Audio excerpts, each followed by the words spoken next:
नमस्कार। आज मैं फिर आपके सामने अपराध की एक और घटना लेकर आया हूं। आज के अपराध की घटना का प्रदेश है उत्तर प्रदेश, जिला है शामली। तारीख थी 29 जुलाई 2023। शामली में एक थाना है झिंझाना। झिंझाना थाने की एक चौकी है चौसाना। वहाँ पर अस्पताल से एक मेमो आया कि यहाँ पर अस्पताल में एक लड़की अभी अभी लाई गई है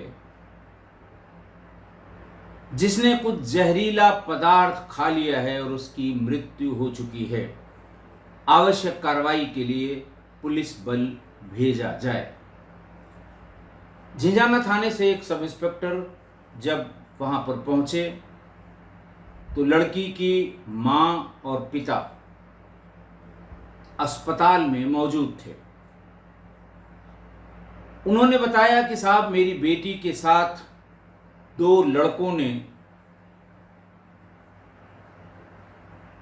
बहुत ही बुरा किया है, बुरा काम किया है और उसके बाद उसे कोई जहरीला पदार्थ पिला दिया है। ये बात सुनने में बहुत खतरनाक सी लग रही थी, लिहाजा सब इंस्पेक्टर ने तुरंत अपने प्रभारी निरीक्षक को इसकी सूचना दी। मौके पर ही बॉडी का पंचनामा किया गया, बॉडी सील की गई और बॉडी को पोस्टमार्टम के लिए जिला अस्पताल के पास चीड़ घर में भेज दिया गया, पोस्टमार्टम हाउस में भेज दिया गया। पुलिस मामले की जांच पड़ताल के लिए तुरंत गांव पहुंच गई। मां का रो रो कर बुरा हाल था। मां बार बार यही कह रही थी कि जैसे मेरी बेटी के शरीर पर कफन पड़ा है वैसे ही उसके मारने वालों पर भी कफन पड़े। मैं ये अपनी आंखों से देखना चाहती हूं। मेरी बेटी को हवस का शिकार बनाया और फिर उसे जहर पिला दिया। वो मेरे सामने कैसे तड़प तड़प कर मरी है। प्यास लगी थी, पानी पानी कह रही थी, लेकिन पानी पी नहीं पा रही थी। ये उस माँ का दर्द था, चीख चीख कर पूरे गांव और पुलिस वालों के सामने कह रही थी। पुलिस ने सीक्वेंस ऑफ इवेंट्स का पता करना शुरू किया आई विटनेस अकाउंट से। तो ये पता लगा कि ये घटना उसके घर से, पीड़िता के घर से या मृतका के घर से सिर्फ 50-60 मीटर की दूरी पर बने एक मंदिर के प्रांगण में घटित हुई है। ये मंदिर है जिसमें बड़ा सा प्रांगण है और 2-3 कमरे उसमें बनाए गए हैं। गांव के होने वाले वैवाहिक आयोजन या दूसरे भी आयोजन इसी बड़े प्रांगण में किए जाते हैं। तमाम लोगों की शादियां, बारात और जो बारात आते समय उनके रुकने का स्थान होता है वो सब इसी प्रांगण में किया जाता है। और इसमें बनाए गए वो 2-3 कमरे, वहाँ पर मिठाई, नाश्ता, पानी या बाकी रिश्तेदारों के लिए रखे जाते हैं। टेम्पोरेरी अरेंजमेंट है। आगे ये पता लगा कि लड़की शांत स्वभाव की, बाहर कभी दिखती नहीं थी। गांव के ही बाजार में अगर कोई सामान भी लेने जाती थी तो अपनी मां के साथ जाती थी। लड़की की उम्र 15 वर्ष और कक्षा 9 की छात्रा थी। सुबह उसको स्कूल पहुंचाने के लिए उसके पिता जाते थे। स्कूल में छोड़कर शाम को उसे लेने भी स्कूल में उसके पिता ही जाया करते थे। ये एक आम शोहरत बच्ची के बारे में गांव वालों को पता लगी। फिर कोशिश की गई कि आखिरकार ये घटना कैसे, कब, कितने बजे और किसने की, जैसा कि आरोप था। ये पता लगा कि 4 भाई बहनों में ये सबसे बड़ी थी। 15-16 साल की लड़की बाकी 3 भाई इसके बहुत छोटी छोटी उम्र के थे। ये अपनी बुआ के यहाँ, इसकी बुआ का घर वहाँ से केवल 100 मीटर की दूरी पर था इसके घर से। इसकी बुआ कुछ सिलाई कढ़ाई का काम करती थी और उसी ने ये रिक्वेस्ट की थी कि इसको भी यहाँ मेरे यहाँ 1-2 घंटे के लिए भेज दिया करो, इसे कुछ पैसे मिल जाएंगे, पढ़ाई लिखाई में उन पैसों का काम आ सकता है। तो ये प्रतिदिन शाम को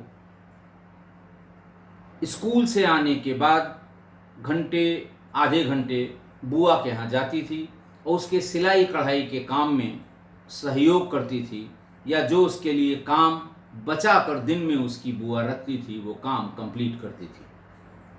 माँ बाप ने बताया कि जब वो घर से चलती थी तो बुआ के यहाँ पहुँचते ही फ़ोन करती थी कि मैं बुआ के यहाँ सकुशल पहुँच गई हूँ, बुआ के साथ हूँ। और फिर समय आधे घंटे, पौन घंटे और कभी कभी 1 घंटे में वो वापस घर को आ जाया करती थी। कभी कभी वो ऐसा भी करती थी कि वो फ़ोन करके अपनी माँ को बता देती थी कि थोड़ी देर हो रही है, तुम लेने चली आना, क्योंकि शाम ढल सकती है या अंधेरा हो सकता है। इस तरह की बात सारे गांव वालों ने पुलिस को बताई। घटना वाले दिन के बारे में जब पुलिस ने उसकी माँ से पूछना शुरू किया तो उसने कहा, साहब रोज की तरह ये शाम को स्कूल से आने के बाद बच्चों को, अपने भाइयों को, उनका जो दिन का स्कूल का काम है वो सब देखने समझने के बाद वो घर से निकली और बुआ के यहाँ पहुँचते ही उसने फ़ोन किया कि मैं बुआ के यहाँ पहुँच गई हूँ। इस बार इसने ये नहीं बताया या कुछ जिक्र नहीं किया कि काम ज़्यादा है कि कम है, वो कितनी देर में आएगी। सामान्य रूप से जब देर हो जाती थी तब वो फ़ोन किया करती थी, अदरवाइज़ पहुँचने की सूचना बिला नागा, बिना कुछ किसी गैप के वो माँ को बता दिया करती थी। माँ ने बताया कि उस दिन जब करीब करीब 1 घंटे से थोड़ा ज़्यादा हो गया तो मैंने बुआ को ही फ़ोन किया कि क्या हुआ, आज कुछ ज़्यादा काम आ गया क्या।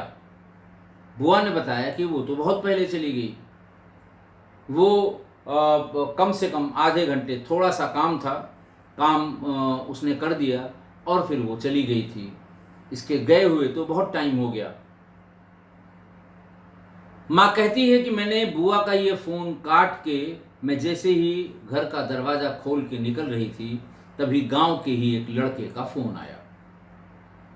लड़के ने बताया कि तुम्हारी बेटी को कुछ हो गया है, वो मंदिर से घर की तरफ जा रही है लेकिन चल नहीं पा रही है। मैंने फौरन दरवाज़ा खोला मंदिर की तरफ जाने के लिए तो उतनी देर में लड़खड़ाती हुई गिरती पड़ती उसकी बेटी दरवाजे पर सहारा लेकर खड़ी हो गई। माँ कहती है मैं पूछती रही क्या हुआ, इस बीच में वो गिर गई। गिरते ही मैंने नोटिस किया कि उसने उल्टियां कर रखी थी। मैं उसको किसी तरह सहारा देके घर के भीतर आई। मैं पूछती रही क्या हुआ, वो पानी पानी कहती रही।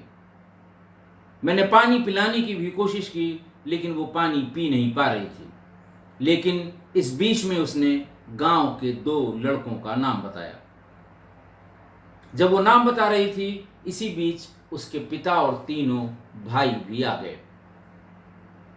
पिता इसके भाग के बाहर गए कि अगर किसी की कोई गाड़ी उपलब्ध हो तो इसको हॉस्पिटल ले चलें, इसे जरूर कुछ न कुछ दिक्कत हो गई है, ये उल्टियां कर रही है और होश में नहीं है।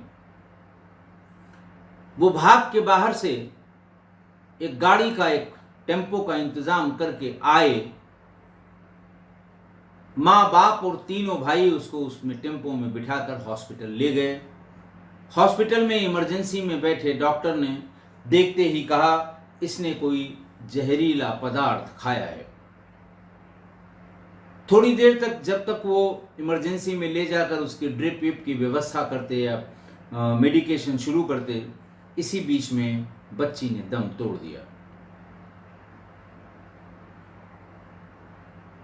बच्ची के माँ बाप किंग कर्तव्य मूढ़ वहीं बैठ गए। उनकी समझ में कुछ नहीं आ रहा था। डॉक्टर ने तुरंत एक मेमो लिखा और थाने को फ़ोन करके सूचना दी कि ऐसा ऐसा हुआ है और उसके लड़की और उसके माँ बाप यहीं हॉस्पिटल में मौजूद हैं।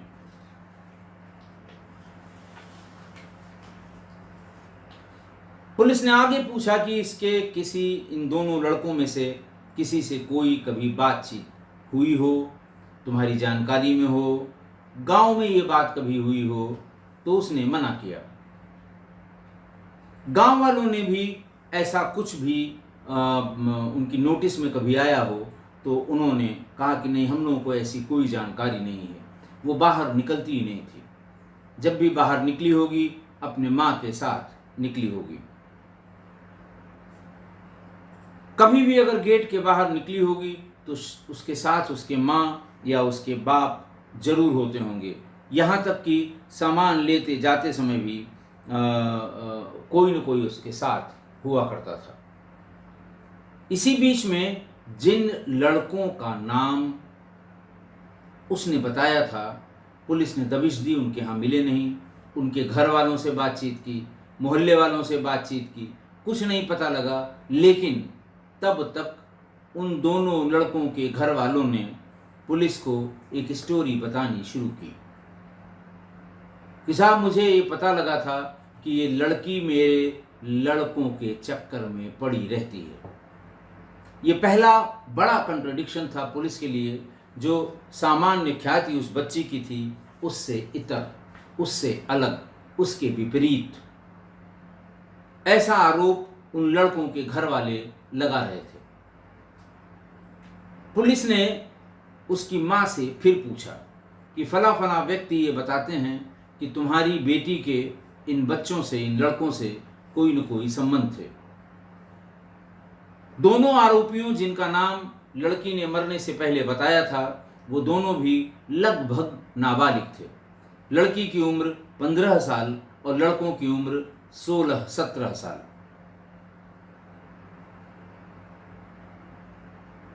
मां ने कहा कि देखिए, कहने को कोई कुछ भी आरोप लगाए, लेकिन मेरी बेटी को अगर किसी ने कभी उनके साथ या उनके पीछे उनसे बात करते हुए, कहीं साथ में जाते हुए, कहीं साथ में आते हुए देखा हो तो आप उसका बयान जरूर लीजिए।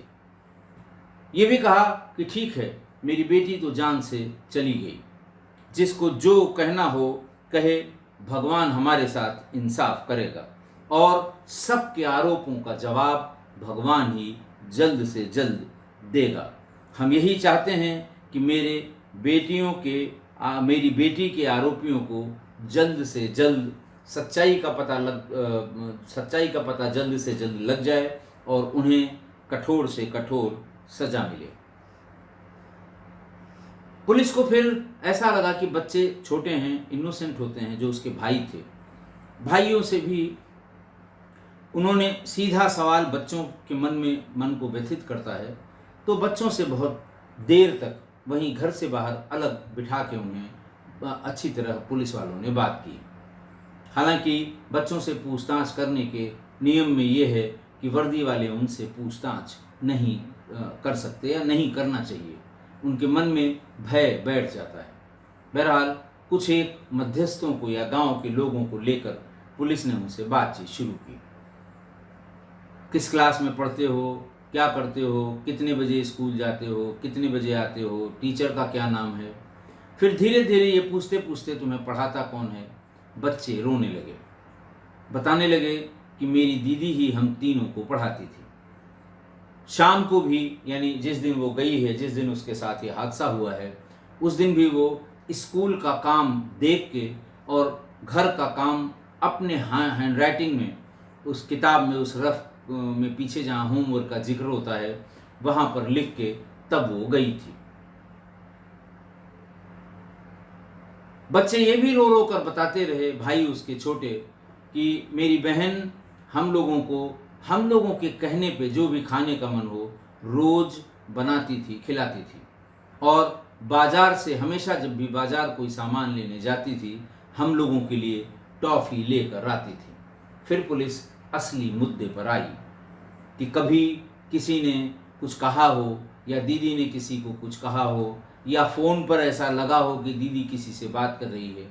तीनों बच्चे साफ साफ इस बात से उन्होंने इनकार किया कि दीदी के साथ मैंने कभी किसी को देखा नहीं, दीदी किसी की बात कभी नहीं करती थी, और जब हम लोगों को पढ़ाती थी उस समय मोबाइल भी स्विच ऑफ कर देती थी। पुलिस को भी अब कन्फर्म हो चुका था कि जो बातें बच्ची के बारे में आरोपियों के घर वाले या उनके कहने पे उनके अड़ोसी पड़ोसी कह रहे हैं, उस बात में कोई दम है नहीं।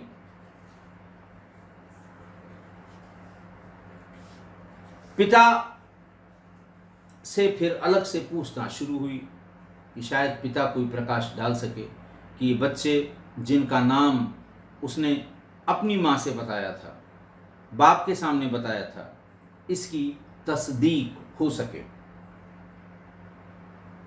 बाप बहुत मुश्किल से बात कर पाया, बेहोश था, फिर उठता था, फिर बेहोश हो जाता था। उसने ये बताया कि साहब ये बताइए कि इतना गंदा काम करने वाले लड़के नाबालिग कैसे हो सकते हैं, कैसे उनको उनका परिवार और वकील बार बार नाबालिग कह रहे हैं। ये बिल्कुल बालिग हैं और ये इतना गंदा काम करने के लिए तो बुद्धि है उनके पास, लेकिन सज़ा से बचने के लिए कम उम्र बताई जा रही है। मेरी बेटी के दोनों आरोपियों को सख्त से सख्त सज़ा मिलनी चाहिए। पुलिस को एक चश्मदीद गवाह भी मिला। ये लड़का कोई 18-19 साल का रहा होगा। उसने बताया कि उसका 2 मंजिला मकान है, इसके मकान के पास ही, पीड़िता के मकान के पास ही। शाम का वक्त था, मंदिर में ये एक गांव के एक लड़के, नाम बताया फलां लड़के के साथ गई थी, और करीब आधे घंटे के बाद ये बाहर जोर से तेजी से भागते हुए निकली। मेरे ऊपर उसकी नज़र पड़ी। इसी बीच में एक दूसरा लड़का कमरे से निकल कर बाहर आया और इसके बालों को पकड़ के घसीट के भीतर की तरफ ले जाने लगा, लेकिन वो इशारा करके मेरी तरफ इशारा करती रही और तेजी से भाग के अपने घर की तरफ आ रही थी। मैं उस इशारे को बहुत ज़्यादा समझ नहीं पाया, लेकिन मेरी ये समझ में आया कि मेरे घर वालों को बता दो। और तभी मैंने फौरन टेलीफोन करके उसकी माँ को ये बताया था कि तुम्हारी बेटी को ऐसा लगता है कुछ हो गया है, और वो बहुत तेजी से घर की तरफ लड़खड़ाते हुए आ रही है। देखा और लोगों ने भी था। हमें लगता नहीं है कि कोई घटना के चश्मदीद गवाह, बतौर चश्मदीद गवाह कोई अपना बयान लिखाएगा। करीब 4 घंटे मौके पर रहने के बाद एडिशनल एसपी ऑफिस सिंह का कहना है कि दोनों आरोपियों को हमने गिरफ्तार कर लिया है।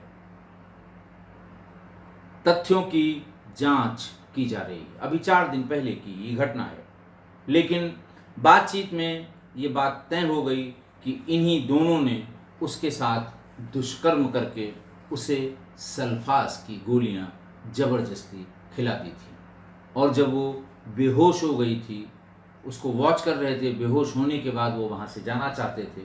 इसी बीच में वो होश में आ गई और बाहर की तरफ भागने लगी। उसे फिर से कमरे के भीतर बेहोशी की हालत में छोड़ने की मंशा से वो खींच कर ला रहे थे। तभी वो उनका हाथ छुड़ाकर भागी और अपने दरवाजे पर जाकर गिर गई। आज की घटना। आज फिर मोबाइल, इंटरनेट और पोर्नोग्राफी ने मिलकर एक बच्ची की जान ले ली। ये कॉम्बिनेशन इतना डेडली हो गया है। जाने कितने अपराध की घटनाएं मैंने आपको बताई होंगी, जब कम उम्र या कच्ची उम्र के बच्चों पर माँ बाप का पर्यवेक्षण, माँ बाप का सुपरविज़न हट जाता है या कम हो जाता है, और उन्हें इस कच्ची उम्र में मोबाइल मिल जाता है या घर वाले दे देते हैं, और वो इंटरनेट का इस्तेमाल अपने दूषित मन को शांत करने के लिए करने लगते हैं। पोर्नोग्राफिक साइट्स का एक दूसरे से पता हो जाता है, और ये दोनों भी उसी श्रेणी के थे।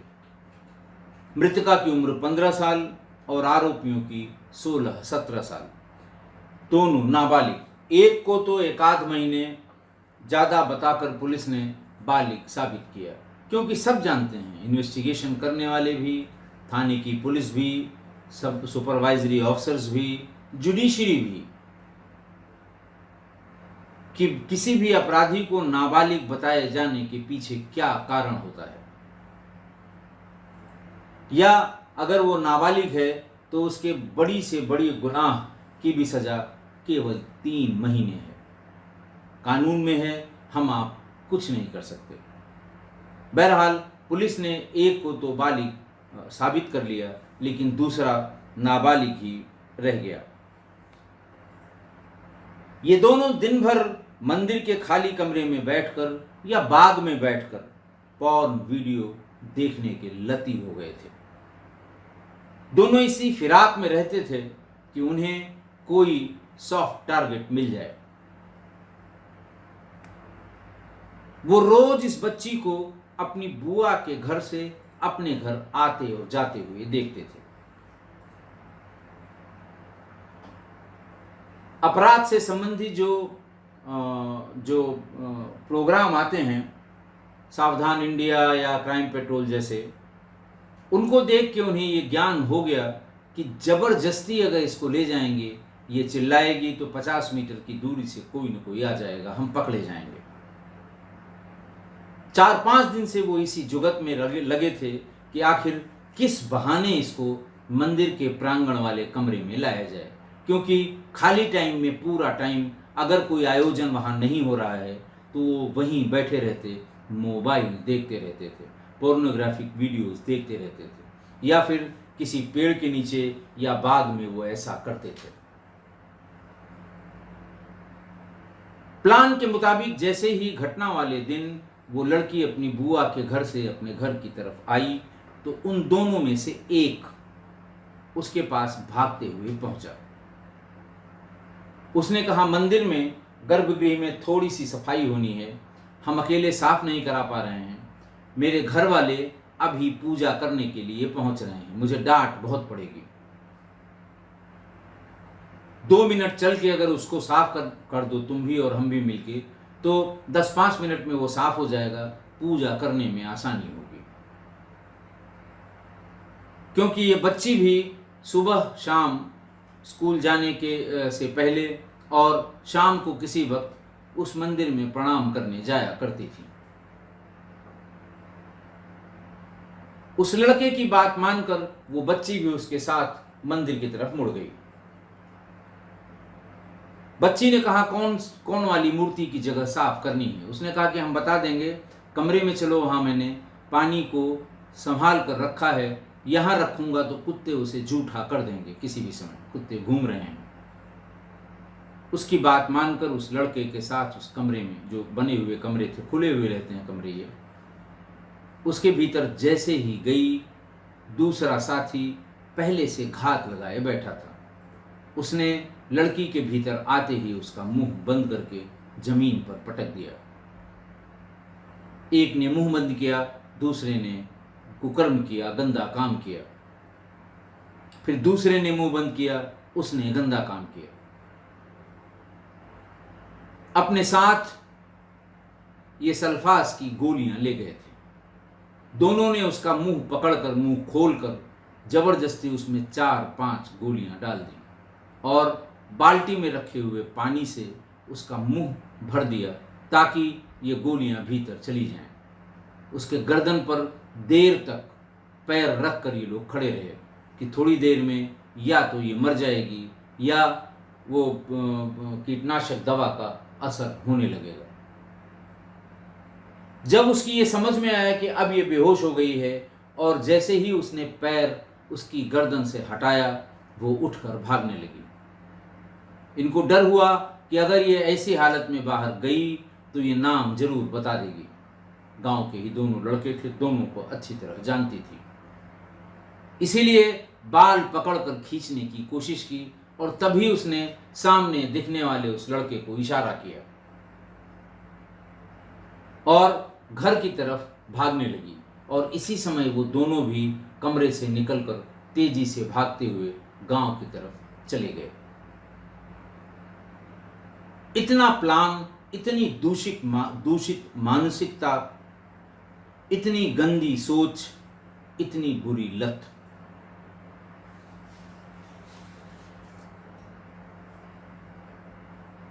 लड़की भागी, मैंने बताया कि वो चौखट तक पहुंच पाई, बड़ी मुश्किल से खड़ी हुई, फिर वहीं गिर पड़ी। माँ ने देखा उल्टी कर रही है, भीतर ले आई, पानी पानी चिल्ला रही थी, पानी पिलाने की कोशिश की, पानी भी नहीं पी पा रही थी, पर उसने दोनों लड़कों का नाम बता दिया। देखिए, ये कहना तो नहीं सही होगा कि माँ बाप ने बहुत अच्छी तरह से उसको उस पर सावधानी नहीं रखी या उसकी हिफाजत नहीं की। माँ बाप ने ज़माने के चलन को देखते हुए जवान लड़की का पूरा ध्यान रखा था। स्कूल कभी अकेले नहीं जाने देती थी, सामान लेने कभी अकेले नहीं जाती थी, बुआ के यहाँ भी कभी कभी खुद पहुंचा के आती थी। बस थोड़ी सी चूक उस दिन हो गई कि ज़्यादा देर होने पर भी उसने जल्दी अपनी बुआ को फ़ोन नहीं किया, मतलब बच्ची की बुआ को फ़ोन नहीं किया। और जब फ़ोन किया कि इतनी देर क्यों हो गई, तब तक सब हो चुका था। जब बुआ बताती कि वो तो बहुत पहले चली गई, और उसका फ़ोन कटते ही और बाहर निकलने की कोशिश में ही उस लड़के का फ़ोन आ जाता है कि उस लड़की घर की तरफ आ रही है। ये मोबाइल और इंटरनेट का पिशाच कहाँ घात लगाए बैठा है, ये बात किसी को नहीं पता है। कितना जहर लिए वो बैठा हुआ है, यानी उसका जो जहर है वो किसी न किसी व्यक्ति ने, आदमी ने, लड़के ने, बालिग ने, नाबालिग ने कितना जहर पी रखा है, किसी को अंदाज नहीं है। इसलिए बच्चियों और महिलाओं को ज़्यादा ध्यान देने की ज़रूरत है। उन्हें खुद को ध्यान देना होगा, स्वयं से ये इनिशिएटिव लेने होंगे, क्योंकि ऐसी स्थिति में जब सामने वाले के इंटेंशन का बिल्कुल पता ना हो और उसके मन में, दिल में, दिमाग में जहर ही जहर भरा हो, पुलिस या कोई मदद नहीं कर सकता जब तक कि आप खुद इससे सावधान न रहें। कितने भी जरूरी काम के लिए कोई भी व्यक्ति, नज़दीक का हो या दूर का हो, अकेले चलने के लिए कहे, कदापि न जाइए। कितना भी बड़ी इमरजेंसी वो बता रहा हो, किसी न किसी को साथ ले लीजिए। या फिर अगर वहाँ कोई साथ देने वाला ना हो तो ऐसी जगह जाने से साफ मना कर दीजिए। बुरा लगेगा थोड़ी देर के लिए, 4 से 10 दिन उसमें ताने मारे जाएंगे, 4 से दिन उसका वो रहना लेकर उसके परिवार वाले आएंगे। लेकिन अगर आपने अपनी आदत में ये शुमार कर रखा है कि अकेले किसी भी कीमत पर, किसी भी इमरजेंसी के बताने पर किसी के साथ भी कहीं नहीं जाएंगे, तो आप सुरक्षित रहेंगे। इसलिए अपना ख्याल रखें, महिलाएं और बच्चियां दोनों ही अपना ख्याल रखेंगी, आप स्वस्थ रहेंगी, आप सुरक्षित रहेंगे। आशा है आप मेरी इस बात से सहमत होंगे। आज के लिए इतना ही। बहुत बहुत धन्यवाद।